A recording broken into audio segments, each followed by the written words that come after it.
Viewers আসসালামু আলাইকুম। কাউসার travels থেকে আপনাদেরকে স্বাগতম জানাই। আমরা মাত্র সুয়েজ ক্যানেলে প্রবেশ করলাম। এটি খুবই একটি হাইলি রেস্ট্রিক্টেড এরিয়া।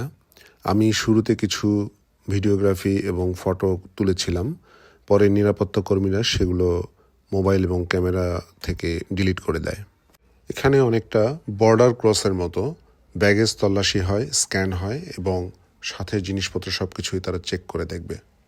এখানে ফটো বা ভিডিওগ্রাফি সম্পূর্ণ নিষেধ। আমরা এখন যে সুয়েজ ক্যানাল অতিক্রম করছি এটি কায়রো শহর থেকে সেন্ট্রাল সুয়েজ সিটি প্রায় 2 ঘন্টার জার্নি, 140 কিলোমিটার দূরত্বে অবস্থিত।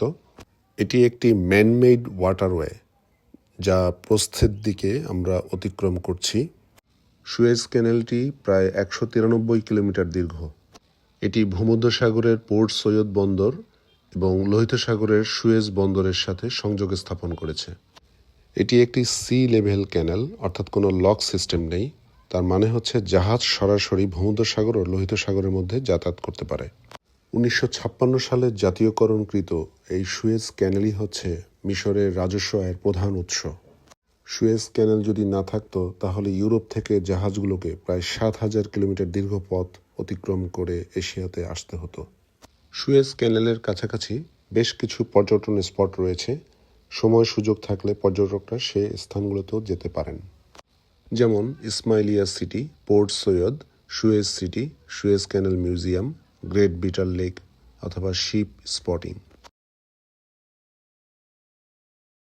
কায়রো থেকে মাউন্ট সিনাই এবং আত্তুর ভ্রমণের জন্য আমরা একটি প্যাকেজ নিয়েছি যার মূল্যমান 30,000 মিশরীয় পাউন্ড বা বাংলা 75,000 টাকা। এটি একটি প্রাইভেট প্যাকেজ। এখানে আসা যাওয়ার ভাড়া, মিশর সিনাই ভ্রমণের পারমিশন চার্জ এবং রিসোর্ট ভাড়া এইগুলো অন্তর্ভুক্ত। কোনো পর্যটক গ্রুপ যদি বাসে আসতে চান সেক্ষেত্রে কায়রোর আবদ আল মোনেম বাস স্টেশন থেকে টিকিট কেটে উঠতে হবে এবং জনপ্রতি ভাড়া পড়বে 575 ইজিপশিয়ান পাউন্ড। ভিউয়ার্স দেখুন, আস্তে আস্তে মাউন্ট সিনাই অঞ্চলের পাহাড়গুলো দৃশ্যমান হচ্ছে। পাহাড়গুলো দেখতে একদম সোনালি রঙের, মনে হচ্ছে যেন স্বর্ণ দিয়ে মোড়ানো। স্বর্ণখচিত এই পাহাড়গুলোকে ইংরেজিতে বলে গোল্ডেন হিলস। প্রকৃতির বিচিত্র খেয়ালে সিনাই অঞ্চলের পাহাড়গুলো এমনই, সূর্যের আলোতে মনে হয় যেন আরও স্বর্ণের মতো চকচক করছে। প্রকৃতির এই অপার সৌন্দর্যের পাহাড়গুলো পৃথিবীর আর অন্যত্র কোথাও দেখতে পাওয়া যায় না।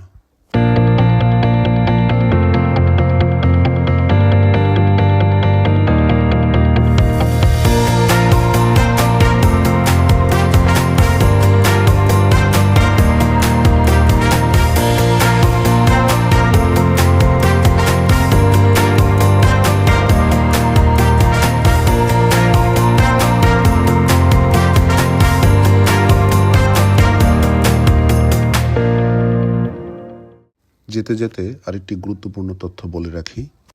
পর্যটকরা যাতে ক্লান্ত না হয়ে পড়েন এজন্য অনেকে আত্তুর সিটিতে অবস্থান করেন। আত্তুর সিটিতে একদিনের জন্য অবস্থান করতে চাইলে আত্তুর থেকে জাবালে মুসা গাড়ি ভাড়া করে আসতে প্রায় 1.5 থেকে 2 ঘন্টা সময় প্রয়োজন হয়। আমরা অবশ্য সরাসরি জাবালে মুসা বা সেন্ট ক্যাথরিন চার্চের কাছাকাছি আমাদের বুকিংকৃত রিসোর্টে কিছুক্ষণ অবস্থান করব। এরপর রাতে ডিনার শেষে 1 ঘন্টা বিরতিতে রাত 11টা-12টার দিকে পাহাড়ে আরোহণের জন্য আমরা রওনা হয়ে যাব।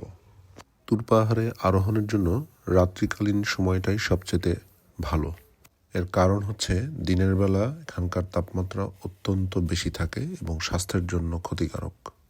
অধিকাংশ পর্যটক গ্রুপ সাধারণত রাত 12টা থেকে 2টার মধ্যেই চলে আসেন আরোহণের জন্য। জাবালে মুসা বা তুর পাহাড়ের পাদদেশের কাছাকাছি নিরাপত্তা চৌকিতে সকল পর্যটকের নিরাপত্তার তল্লাশি হয়। কোনো প্রকার ফটোগ্রাফি বা ভিডিওগ্রাফি সম্পূর্ণ নিষেধ এবং তারা এটাকে অনুৎসাহিত করে। তুর পাহাড়ে গমনের রাস্তাটি একটু ঝুঁকিপূর্ণ হওয়ায় এবং রাত্রে যাত্রা করতে হয় বিধায় কিছু নিরাপত্তা জিনিস সাথে রাখা প্রয়োজন, যেমন কিছু খাবার, স্ন্যাক্স জাতীয়, পানির বোতল, ভালো রানিং শু এবং হেডলাইট।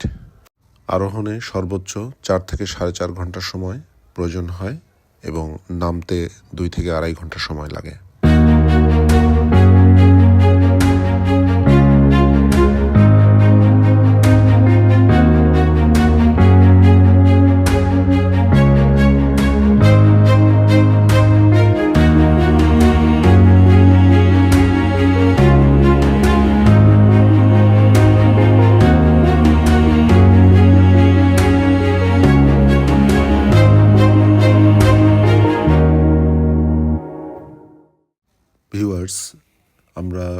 পাহাড়ের কাছাকাছি চলে এসেছি, আর মাত্র 5 কিলোমিটার পথ বাকি আছে। আমরা প্রায় 8 ঘন্টার মতো জার্নি করেছি। এই দীর্ঘ জার্নি পথে আমরা 2টো জায়গায় ব্রেক দিয়েছি। প্রতি 3 ঘন্টা জার্নি পর একটি গ্যাস স্টেশনে বিরতি। এছাড়া এই দীর্ঘ পথে কোনো আবাস স্থান কিছুই দেখা যায় না। দেখুন, দূরে একটি ছোট মসজিদ দেখা যাচ্ছে, আর রাস্তা কত চমৎকার সুন্দর।